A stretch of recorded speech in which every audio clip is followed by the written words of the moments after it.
Before you judge me, let me tell you how I got here.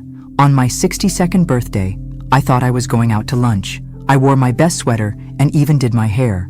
But instead of cake and laughter, I was handed a suitcase and abandoned. That was just the beginning. If you think betrayal only comes from strangers, wait until it wears your last name. Stick around till the end and tell me in the comments where you're watching from. They say a mother's love is unconditional, that it's patient, forgiving, and eternal. I believed that.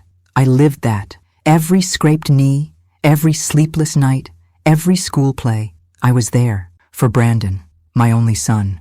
I woke up on my birthday with a flutter in my chest, that familiar warmth of anticipation. 62, alone in my modest house in Dayton, Ohio, but hopeful. Brandon hadn't called much lately, said work was hectic, that things with his wife were tense, but surely, he'd show up today.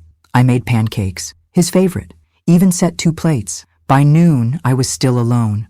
My heart sunk a little, but I refused to spiral. I checked my phone a dozen times, reread old texts just to feel some connection. At p.m., the doorbell rang. I opened it to see Brandon, standing there with that boyish grin he used to wear when he wanted something. "Happy birthday, Mom," he said, holding a small grocery store bouquet. I smiled through the sting in my chest and hugged him tight. "You came." "Of course," he said, patting my back stiffly. "Get dressed. I made lunch reservations." I didn't even question it. I grabbed my coat, a little purse, slid on the shoes that always pinched my toes but looked nice. I felt giddy, like a girl going to prom. But we didn't drive toward the city, or any restaurant. We pulled into a place with a long driveway lined with maple trees whose leaves had turned to ash gold and red. I looked up at the sign and felt my stomach twist. Willow Pines Senior Living Facility. "Brandon, what is this?" He cleared his throat. "Mom, we need to talk. This isn't safe anymore. You live alone and with your memory lapses." "What memory lapses?" I snapped. He kept talking. "I found a great place. It's safe, comfortable. You'll have people your age, activities." I laughed, that bitter kind of laugh that doesn't feel like laughing at all. "You're kidding. You brought me here." "On my birthday?" He got out of the car. "Let's go inside." I refused to move. That's when he opened the trunk. My suitcase was already packed. I stared at it, frozen. "You went through my things?" He sighed. "Don't make this harder than it needs to be." Inside, it felt like time had stopped. Smiling faces at reception, the smell of antiseptic and overcooked vegetables. He handed over papers, legal papers, a transfer of power of attorney. My name, his signature. Done. I didn't cry then, not yet. I let them lead me to a room with beige walls, an adjustable bed, and a small window facing a brick wall. My birthday gift. I sat on the edge of the bed with my coat still on, feeling the cold seep through my bones. No cake, no candles, just silence. Hours passed. I finally opened the bouquet. It had wilted from the car ride. The flowers looked like I felt. That night, I lay awake, listening to the quiet rustle of nurses, the distant sound of a TV somewhere down the hall. The mattress was too firm. The sheets smelled like bleach. I replayed every conversation with Brandon over the past year, trying to see the signs I'd missed. I thought of all the times I said yes when I should have said no. The times I covered for him, loaned him money, made excuses to others. The moments I swallowed disappointment because I loved him. But that night, I stopped defending him. Something cracked inside me. Something essential. The next morning, I asked a nurse for my cell phone. She said my son had taken care of it, disabled the line, said it was too confusing for me. It was then I realized I wasn't here to be cared for. I was here to be erased, and if I didn't find a way out, they'd succeed. But I'm not as fragile as they think, not even close. I stopped eating for 2 days, not because I was trying to make a statement, but because I simply couldn't stomach the food or the truth. There's something about being treated like you're no longer useful that breaks a part of you that never fully heals. I'd raised a child, built a home, loved fiercely, and now I was just a room number and a patient chart. The nurses were kind, mostly, but kindness can feel like a form of pity when you're trapped. They called me sweetheart and Han, like I was 10 or 100. No one asked what I did before. No one asked what I loved. To them, I was just another old woman wearing slippers and forgetting things, even if I hadn't forgotten a damn thing. My roommate Doris slept all day and snored all night. She didn't talk much, but when she did, it was about people who hadn't visited her in years. I listened, because I knew the ache of absence too well. I tried to keep my mind sharp. I watched the news in the common room and did the crossword puzzles they left in the hallway. I reread a novel I'd already read twice before. But something inside me was sinking, deeper, darker. Then, on the fourth day, I met Ruby. She wasn't supposed to work that day. A nurse called in sick, and Ruby, young, with braids pinned up under her scrub cap and kindness in her eyes, filled in. She was checking my vitals when she said, "You don't belong here." I looked at her, startled. She smiled. "Don't get me wrong. A lot of folks need help, and that's okay. But you don't seem lost." I blinked away the sudden sting in my eyes. We got to talking. She asked about Brandon. I told her what I could without falling apart. She listened, not just nodded, really listened. Later that day, she came back with something in her hand. "This belonged to Mr. Henley, a resident who passed last week," she whispered. "We found it tucked inside a Bible. No one claimed it. It was a lottery ticket, folded, a little yellowed, and dated 2 weeks earlier." I chuckled, dry and brittle. "And you want me to try my luck?" She winked. "Hey, the world owes you something." I didn't plan to do it. Not at first. It felt silly.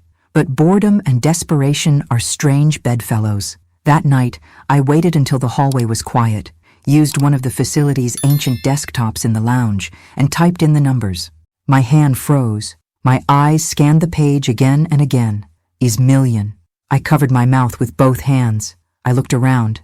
No one was there. The silence that followed was deafening.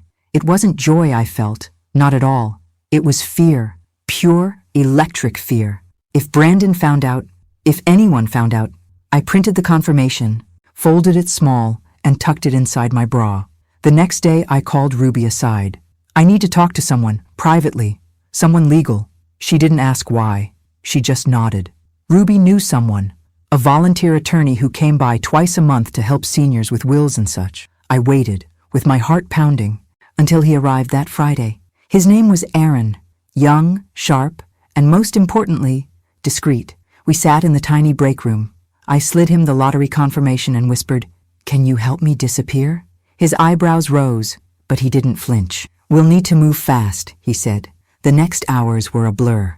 Paperwork, notarizations, financial transfers, a new phone, a temporary mailing address. He contacted an independent financial advisor who set up a blind trust. My name was nowhere visible. Brandon would never see a cent. I signed a new will, leaving everything to charity, just not yet disclosed. Brandon had already signed away my life once. I wouldn't let him do it again. Ruby hugged me on the night I left. "Don't forget us when you're free," she whispered. I didn't cry. I couldn't. I slipped away just before dawn, wearing clothes that weren't mine, carrying a duffel with only the essentials. They thought I was senile, broken, alone, but I was about to become a ghost with $1 million. Let them look for me. They'd never see me coming.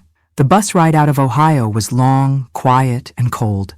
I sat near the back, hood up, sunglasses on, clutching that duffel like it held my soul. In many ways, it did. I didn't know exactly where I was going. All I knew was that I had to get far enough that no one could find me. Not Brandon, not his wife, not the lawyers he'd likely already called.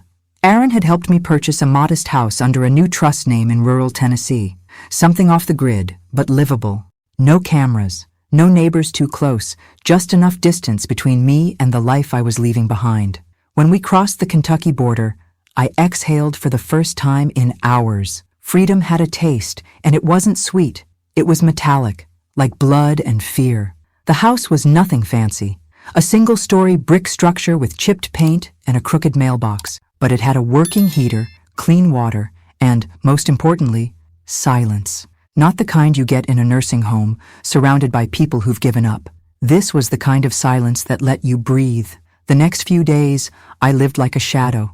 I cooked simple meals, walked to the mailbox, sat on the porch, wrapped in an old quilt watching the wind carry dead leaves across the yard. I checked the news obsessively, half expecting my name to appear in bold letters. Missing woman wins, $1 million. Son claims mental instability. But there was nothing. Not yet. I kept the lottery ticket in a fireproof box under the floorboard in the hallway closet. Alongside it, the new will, a burner phone, and a note addressed to whomever finds this, just in case. One morning, about a week after I left Willow Pines, the quiet shattered. A knock at the door. I froze. I hadn't told a soul where I was. I didn't even have a credit card linked to my name. My heart beat like a war drum in my chest. I tiptoed to the window and peeked. Just a delivery man. Groceries. Part of the arrangement Aaron had set up. Still, I couldn't shake the feeling. That afternoon, curiosity got the better of me. I created a fake Facebook profile and searched for Brandon. There he was, smiling in his profile picture like the world hadn't fallen apart. In his latest post, he wrote, "If anyone has seen my mother, Margaret Taylor, please contact me or the Dayton police. She's been missing for several days. We're worried about her safety." Beneath it, hundreds of comments poured in. Prayers, condolences, people praising Brandon for being such a good son. I laughed so hard I cried. Oh, they had no idea. None. But what truly broke me wasn't the post. It was the photo he used. It wasn't recent. It was from 5 years ago, one of the last birthdays we celebrated together. I had a sparkly party hat on, and he had his arm around me. We looked happy. How easy it is to perform love in pictures. That night, I couldn't sleep. I sat in the living room staring at the fireplace. My thoughts went in circles, and the longer I sat with them, the darker they became. I remembered every time I'd given Brandon money, every loan, every lie.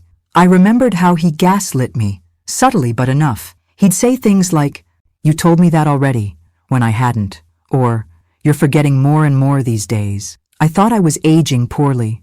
I thought it was my fault. It wasn't. He wanted me to doubt myself, so when he took control of my life, I wouldn't resist. Well, I was done being controlled. The next morning, I called Aaron from a burner number. "I need you to update my will again," I said. He didn't ask why. "What changes?" "I want to make it very clear. Brandon Taylor receives absolutely nothing. Not a dollar, not a keepsake, not a memory." "Done," he said. "You're safe now, Margaret." But I wasn't. Not yet. Because deep down I knew something was coming, and I needed to be ready for it. It started with a letter, plain envelope, no return address, tucked in among utility bills and junk mail. I wouldn't have noticed it if not for the paper, heavier than usual, expensive. My stomach turned the second I touched it. Inside was a single sheet, a photocopy, my signature, or what looked like it. Below it, 2 others, one from my late husband Richard and another from Brandon. It was a loan document dated 12 years ago, a $, personal loan taken out in both Richard's and my names. The bank's logo was real, so was the notary stamp, but I'd never signed that paper. Never. I sat down on the worn sofa, the letter trembling in my hands. The document had my handwriting, down to the loop in the G of Margaret, but something about it was off, too clean, too practiced. My husband would never have hidden a loan like that. And Brandon? He never said a word. I pulled out the fireproof box, retrieved the older file folder Aaron had helped me compile, a collection of past financial documents we salvaged before I left. Inside, I found 3 more forms, all with my forged signature. A cold realization slithered through me. Brandon had been stealing from me and Richard for years. It explained the strange tension in our final years together, the way Richard avoided certain financial topics, how we suddenly had less, how Brandon always seemed to need money for an emergency, but drove a newer car every year. The quiet arguments at night I thought were about work, the canceled vacation plans, the bad investments. I'd blamed aging, the market, a general turn of luck, but it was Brandon. All along, I didn't cry. Not this time. Instead, I opened my laptop and began digging deeper. Over the next 3 days, I pieced it all together. Brandon had falsified several loan documents using Richard's social security number and mine. The amounts varied. Dow here, dow there. Some were paid off. Others had been quietly rolled into debt collections. Richard must have covered most of it before he died, taking the shame with him. But one account, still active, showed a ballooning balance of over $, and it had defaulted under my name just 3 months before I was dropped at Willow Pines. I sat in the darkness of that little Tennessee living room, screen glowing in front of me, hands clenched so tight my knuckles ached. This wasn't just betrayal. This was theft, fraud, criminal. I reached out to Aaron again. "I have new information," I told him. forged documents, loans. Brandon did it. I believe you, he said calmly. Do you want to press charges? Not yet. I wasn't ready. Not because I had doubts. No, those were gone.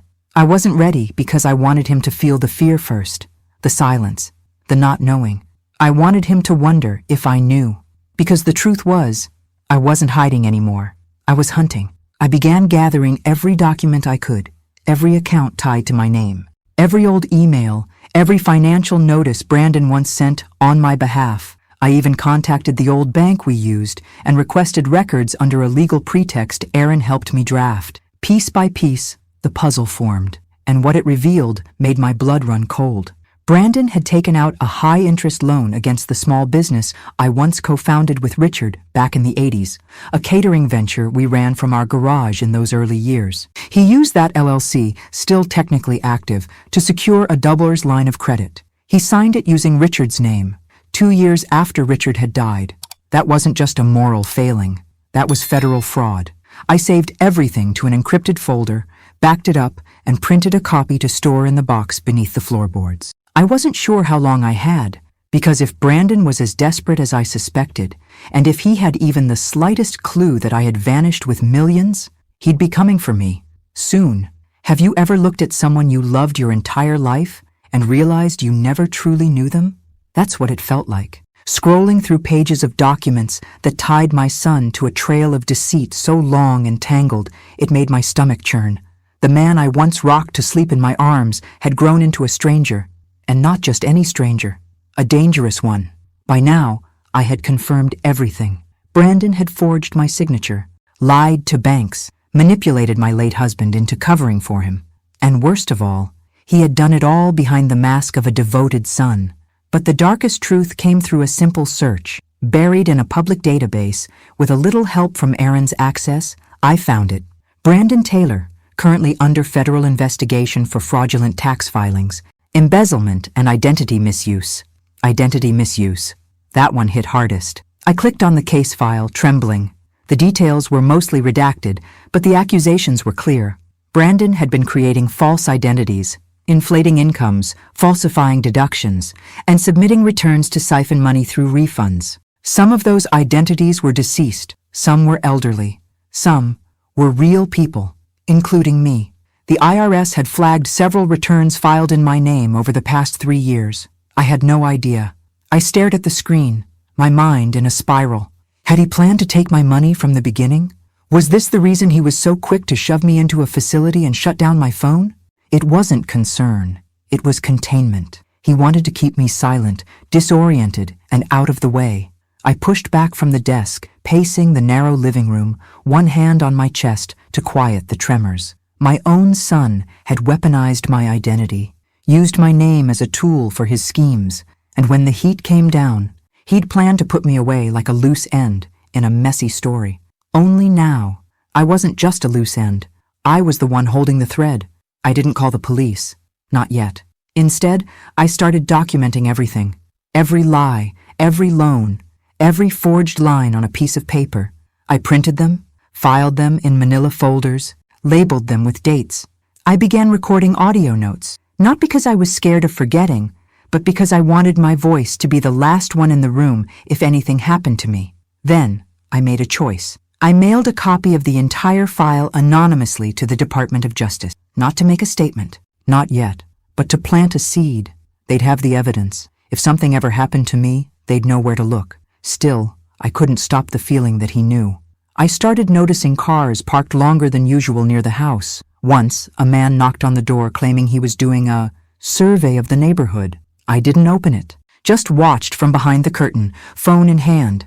Every knock, every ring, made me jump. And still, I didn't run. Not this time. I made another call to Aaron.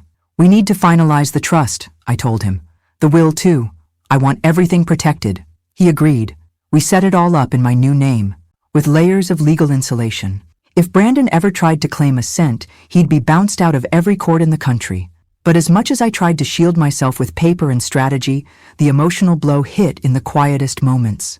I'd sit at night and remember Brandon as a boy, his laugh, his scraped knees, the way he used to fall asleep on my chest. I'd remember the teenage years, when things got harder, but I never gave up on him.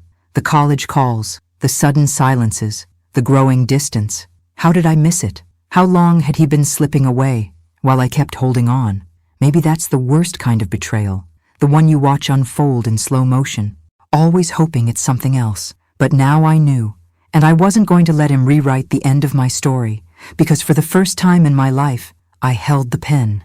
The letter came in a plain white envelope, no return address, but the moment I saw the handwriting, I knew. Brandon had always written in sharp, slanted strokes, as if even his pen couldn't wait to be done with whatever he was doing.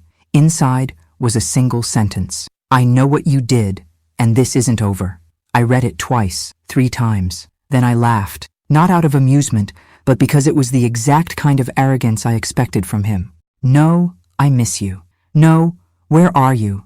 Just a warning, or a threat. I folded the letter neatly and slid it into my growing folder of evidence. By now, I'd been gone almost 3 weeks. Brandon had launched what looked like a public campaign of concern, begging for information, giving interviews to local news stations, playing the role of the heartbroken son searching for his confused and vulnerable mother. It would have been comical if it weren't so chilling. And then, just as I feared, he made his move. A letter arrived from the county courthouse in Dayton. Official. Certified. I signed for it with trembling hands and sat down to open it at the kitchen table. He had filed a petition to have me declared mentally incapacitated. I couldn't breathe. The document included statements from 2 people claiming I'd shown erratic and confused behavior over the past year. One was a former neighbor. The other, his old college friend, someone I barely knew. Brandon's lawyer had submitted audio clips too, snippets of old voicemails I'd left when I was distressed, lonely, or simply venting. Chopped and edited, they made me sound unwell, unstable. He even attached a letter from a psychiatrist, one I'd never met, claiming concern over my disappearing and paranoid behavior. They wanted the court to freeze my accounts, to seize control of the trust, to drag me back. I felt like the air had been punched from my lungs. Aaron came that same night. He read everything, his expression unreadable. "We've got work to do," he finally said. "But Margaret, you need to be calm. You need to stay sharp. They're counting on panic." I nodded, too numb to cry. The next few days moved like a storm. Aaron contacted an experienced litigator to help us prepare. We gathered documents, video calls, financial logs, even a dated journal to prove I had been of sound mind every day since I left. We scheduled an independent psychiatric evaluation. The doctor, a kind woman named Dr. Levine, came to the house and spent 3 hours with me. She asked about my childhood, my late husband, Brandon. I told her everything. She didn't pity me. She listened. She asked real questions. And when she left, she touched my hand and said, "You're the most lucid person I've seen this week." It felt like the first breath I'd taken in days. Still, the pressure mounted. News of the hearing leaked. The internet, which had briefly sympathized with Brandon's missing mother saga, began to shift. Questions arose. Why hadn't I contacted anyone? Was I unstable? Was someone else pulling the strings? The media loves a mystery, and Brandon knew how to feed them one. But I wasn't afraid anymore, because now I had more than just proof. I had purpose. In the quiet of my small home, I began preparing a video statement. I didn't publish it yet, but I wanted to be ready, just in case they silenced me. I looked into the camera and said, "My name is Margaret Taylor. I am of sound mind, and I was betrayed by the person I trusted most." I didn't cry. I didn't scream. I just told the truth, because I knew what was coming. And this time, I wouldn't be the one on trial. The courthouse in Dayton hadn't changed since the last time I'd passed through it, years ago, when I paid a parking ticket and sat in a room full of people hoping to forget their mistakes. Back then, I was a wife, a mother, someone who believed in giving people second chances. Now, I was the accused. Aaron had advised me to dress simple but strong, something that said, "I'm not here to beg. I'm here to be heard." I wore a navy blue coat with silver buttons, my husband's old watch, and a pair of sensible heels that clicked defiantly with each step through the courthouse halls. Brandon was already seated at the front of the courtroom when I arrived. He stood as I entered, like a perfect performance. A mask of concern draped over his face. He even offered a smile, the kind that strangers would interpret as warmth, but I saw it for what it was. He was here to bury me. The judge, an older man with tired eyes, introduced the case. In the matter of Margaret Taylor's mental competency, the words hung in the air like smoke. Brandon's attorney went first, a tall man with a polished voice and too much confidence. He laid it out like a script. Margaret had gone missing. Margaret was behaving erratically. Margaret was possibly being manipulated. Margaret was a danger to herself and her finances. He introduced the psychiatrist's letter, the one from the doctor I'd never met, and presented those audio clips of me, edited and spliced like a horror reel. I listened to myself sound scattered, desperate, even unstable, taken completely out of context. I saw the judge's eyebrows rise, my hands clenched around the armrest. Then Brandon spoke. "Your Honor," he said, voice trembling just the right amount, "I love my mother. I really do. This is the hardest thing I've ever done. But I believe she's being taken advantage of. She's not herself. She's lost." That's when I stood. "My turn, Your Honor?" The judge nodded. I walked slowly to the stand, pausing just enough to let the weight of my presence settle. Then I spoke. "My name is Margaret Taylor. I am 62 years old. I am not mentally impaired. I am not lost, and I am not anyone's victim." I opened my folder, methodically, carefully, and handed a copy of Dr. Levine's full psychiatric report to the judge, signed, dated, and certified. The verdict: completely sound mind, no indicators of cognitive decline, emotionally stable. I watched the attorney's shoulders tense. Brandon's face twitched. Then I continued. "I have here," I said, lifting a second folder, "a log of every phone call I made the week before I left, receipts for the transfer of funds to a legal trust, medical records, clean, and a signed affidavit from the attorney who helped me exit the facility, stating I was lucid, logical, and in full control of my decisions." I paused. "And I also have something else, but I won't be presenting that today, not unless I need to." I didn't show the file, the one with every fraudulent signature, every stolen loan, every manipulated tax document Brandon ever touched. That was my ace. Instead, I turned to the judge. He put me in a facility without my consent, took my phone, took my freedom, and now he wants to take what little I have left, my voice, my independence, my dignity. Don't let him. The courtroom was still. Aaron sat beside me, silent but steady. His eyes met mine, proud but not surprised. The judge leaned back, thumb tapping the file. "I need time to review all documents and the medical evaluation. The court will reconvene in 2 weeks." 2 weeks. Brandon turned toward me as the session ended. He tried to catch my eye, but I didn't give him the satisfaction. He left the courtroom with clenched fists and a jaw set tight. His mask was cracking. And I walked out with my head high. The war wasn't over, but for the first time, I knew I could win it. 2 weeks. That's how long the judge gave us. But Brandon didn't waste a single day. Within hours of leaving the courthouse, he doubled down on his public campaign.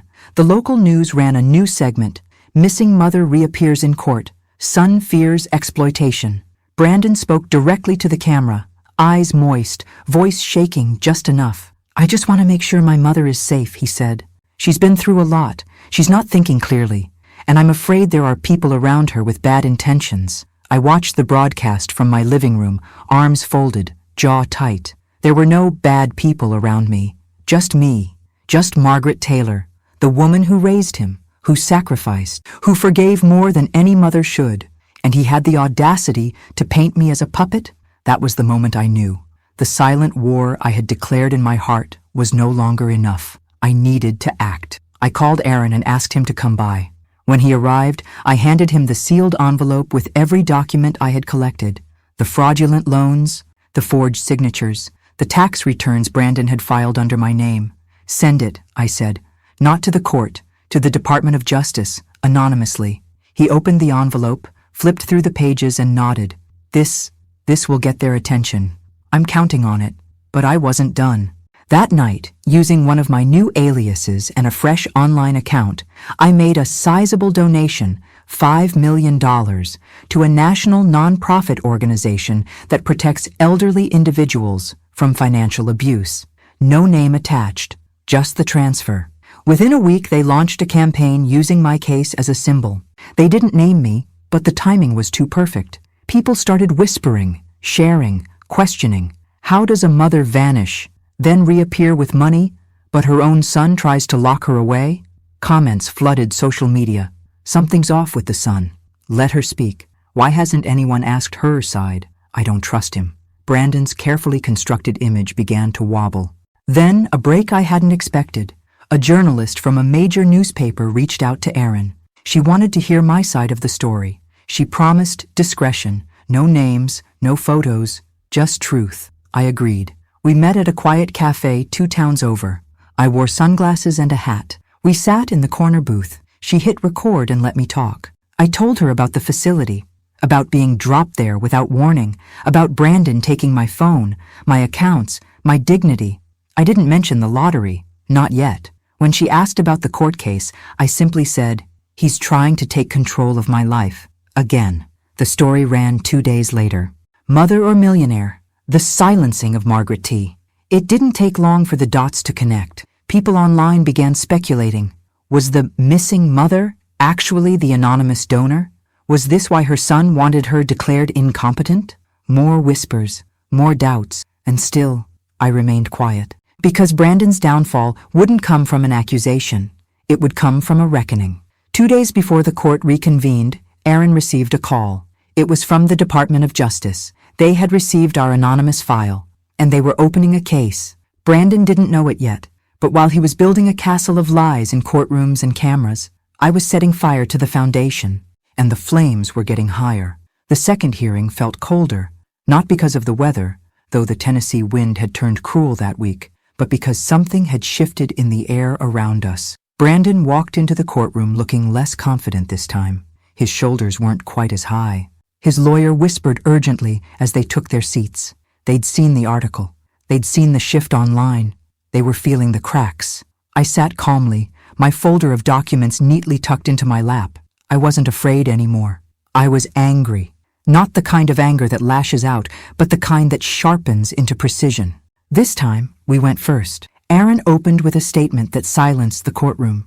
"Your Honor," he began, "since the last hearing, we've completed a full independent psychiatric evaluation, submitted detailed financial logs proving Mrs. Taylor's independence and coherence, and have discovered, through legitimate public records, that the petitioner, Mr. Brandon Taylor, is currently under federal investigation for multiple financial crimes, including identity misuse and tax fraud." He handed the judge a copy of the public case docket. Brandon's attorney stood up, immediately protesting. "That investigation has no bearing on—" The judge held up a hand. "Sit down." The courtroom held its breath. Then came the real blow. Dr. Levine, my independent evaluator, took the stand. Calm, intelligent, direct. She confirmed that I was not only mentally competent, but emotionally sound and fully aware of my decisions, including my choice to leave the nursing home. "She's not only clear," Dr. Levine said. "She's deliberate, thoughtful. There is no medical basis for any declaration of incompetence." I looked at Brandon then. His hands were gripping the table so tightly his knuckles were white. His mask, that carefully constructed facade of concern, was unraveling by the second. Aaron then presented our final piece of evidence, a timeline. It showed exactly when Brandon attempted to seize control of my accounts, and how that perfectly coincided with large withdrawals he made from his own failing business. Coincidence? Hardly. The judge reviewed everything in silence. Brandon was offered the opportunity to respond. He stood. His voice cracked. "My mother is sick. She's clearly being manipulated by someone. She wouldn't act like this unless she was confused or unstable. This isn't her." I stood then, and I faced him directly. "I am her," I said. Everyone went still. "I am the woman who stayed up with you when you had the flu at age 6, who gave up vacations, who pawned jewelry to pay for your college classes, who cooked your favorite meal even when I couldn't afford groceries for myself. I am her, and you left me in a facility like I was nothing." I turned to the judge. "And now, Your Honor, I ask you to let me prove that I am not nothing." The judge leaned forward, steepled his fingers, and spoke slowly.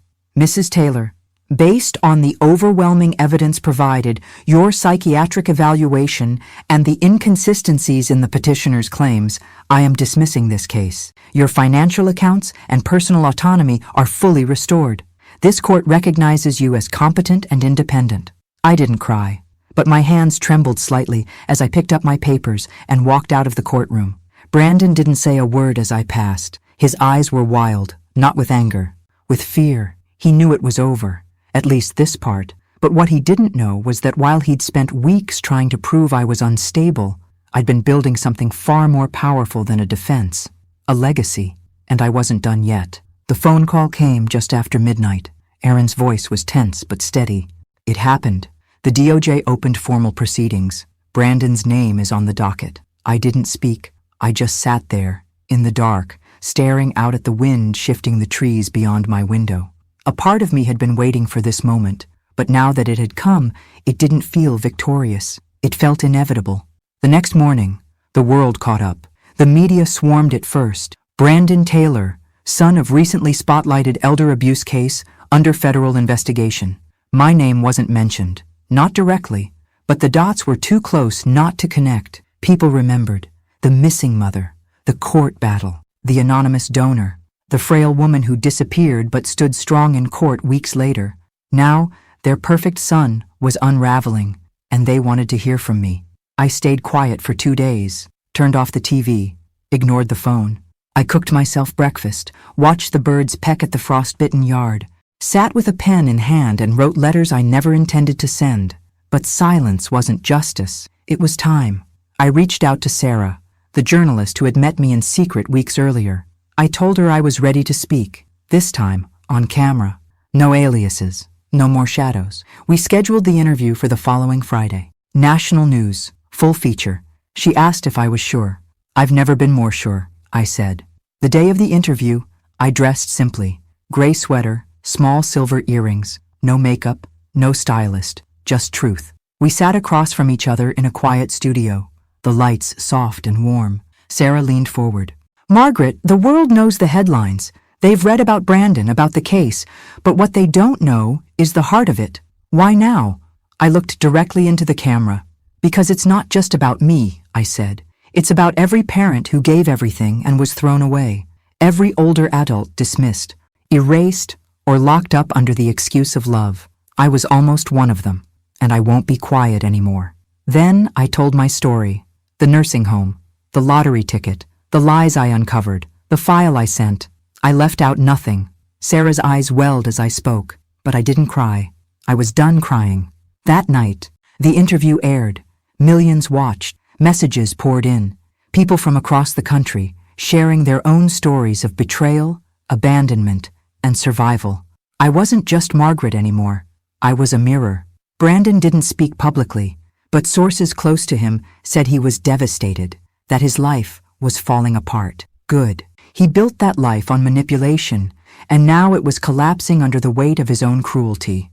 But I didn't gloat. Instead, I got to work. I made plans to launch a foundation, one that would protect elders from legal and financial abuse. Not in name only, but with real legal support, real funding, real advocacy. I named it the Margaret Project, because if they were going to use my name to strip me of dignity, I was going to use it to give dignity back. Still, the pain lingered, not because Brandon was suffering, but because I had once loved him with a kind of loyalty that blinded me. And now I had to learn how to live without that illusion. But I had something better now. I had the truth, and no one could take that from me again. Brandon's arrest didn't come with sirens. It came with headlines. Brandon Taylor indicted on multiple counts of wire fraud, identity theft, and tax evasion.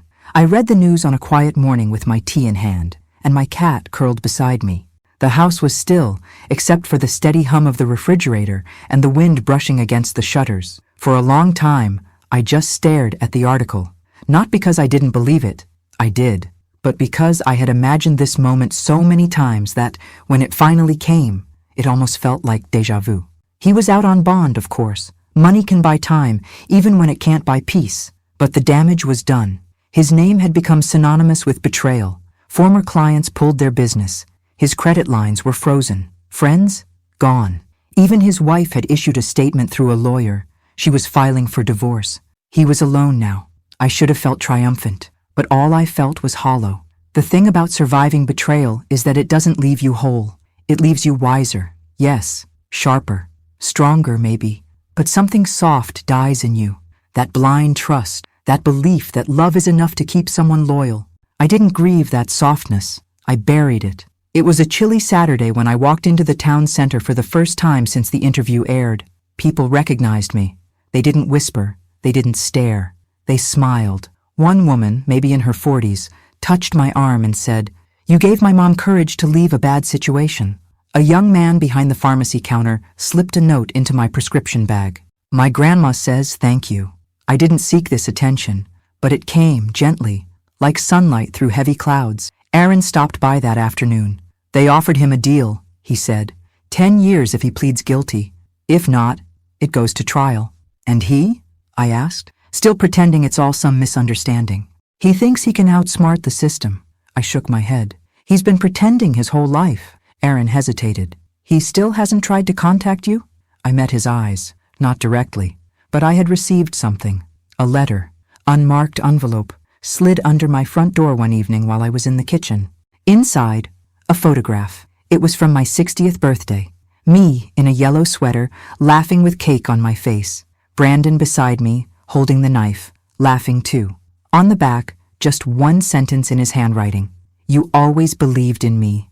I'm sorry that wasn't enough." I sat with that photo for hours, not crying, not raging, just remembering. Remembering the boy who asked for one more bedtime story. The teenager who drove my car into a mailbox and cried when I didn't yell. The man who hugged me tighter than usual the day his father died. They were all parts of him, and I loved them.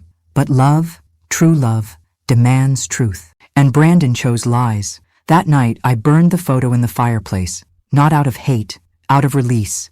I watched the flames curl around the paper, blacken the edges, erase the smile. I didn't need a picture to remember. I needed peace, and I was almost there.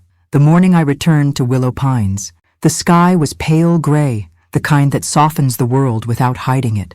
I stood outside the facility for a long moment, staring at the very place where I'd been left like luggage. The parking lot was quiet. The trees were bare.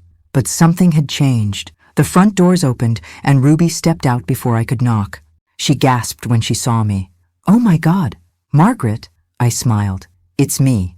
We hugged, not politely, not briefly, but like two people who had both survived something. Her arms were warm, and I realized how long it had been since I'd felt safe in someone's embrace. Inside, the place looked different. The floors were freshly waxed. The lights were brighter. The common room had new books, a better television, and real coffee brewing in the corner.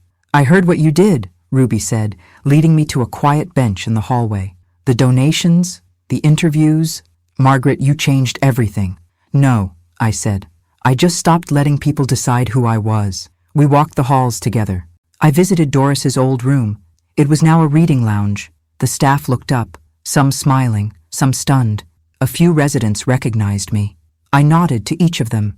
They weren't invisible anymore, and neither was I. That afternoon, I gave a speech in the new activities room. There were folding chairs set up, and the staff had made cookies. Ruby introduced me like I was someone famous, but I shook my head. "I'm not here because I'm rich," I began. "And I'm not here because I was wronged. I'm here because I was silenced. And I know how many of you still feel that way." Every pair of eyes watched me. Some welled with tears. "I want to tell you something I wish someone had told me a long time ago," I said. "You are not a burden. You are not forgotten, and you are not finished." Applause followed, soft at first, then louder. I smiled, feeling the weight of every lonely night I had ever spent, now replaced by something warmer, something full.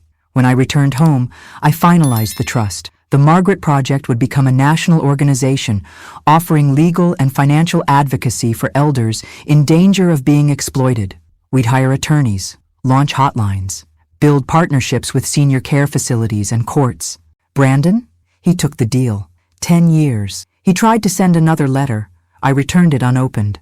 That chapter was closed. I spent the final days of the year writing letters to every person who helped me. Aaron, Ruby, even Dr. Levine. I thanked them not for saving me, but for standing beside me while I saved myself. And then, on the first snow of January, I did something I hadn't done in decades. I wrote a letter to myself. It was short, just 1 page. I read it aloud as I sat by the fireplace, the cat curled at my feet. Dear Margaret, you weren't crazy. You weren't too trusting. You weren't weak. You were just a woman who loved too deeply. And when they tried to write you out of your own life, you picked up the pen and wrote the ending yourself. I am so proud of you. With love, yourself. I folded the letter, placed it in a small wooden box, and set it on the mantel. I didn't need a legacy of money or revenge or even justice. I had something greater. Freedom. And for the first time in my life, I was finally, fully, completely free. Thanks for listening. Don't forget to subscribe and feel free to share your story in the comments. Your voice matters.